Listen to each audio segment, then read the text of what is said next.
C'est devenu un peu une extension de nous-mêmes. On y a un petit peu tout hein, dans le smartphone. Alors c'est vrai que quand on fait l'expérience de l'avoir perdu ou Ou de l'avoir oublié, oui. on est perdu justement.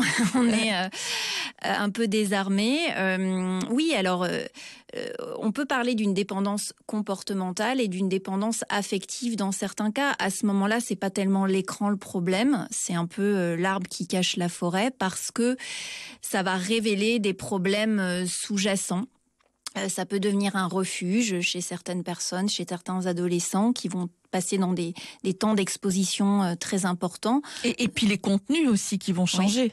Bien sûr, les contenus, donc il faut être assez vigilant. C'est pour ça qu'à un âge sensible à l'adolescence, c'est important pour les parents de pouvoir s'intéresser à ce que les enfants y font, sans parler même du contrôle parental hein, qu'on peut installer sur tous les appareils maintenant pour éviter de tomber sur des contenus pornographiques ou dangereux. Mais de pouvoir, non seulement, voilà, vous avez entièrement raison, il n'y a pas que le critère du temps passé, il y a ce qu'on y fait et ce qu'on y regarde.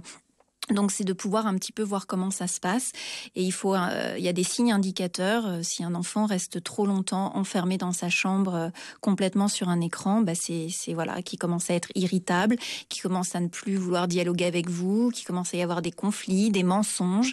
Et il faut essayer d'établir un petit peu plus de liens, chercher à comprendre ce qui peut se passer derrière à ce moment-là. Retrouvez tout France Bleu sur francebleu.fr.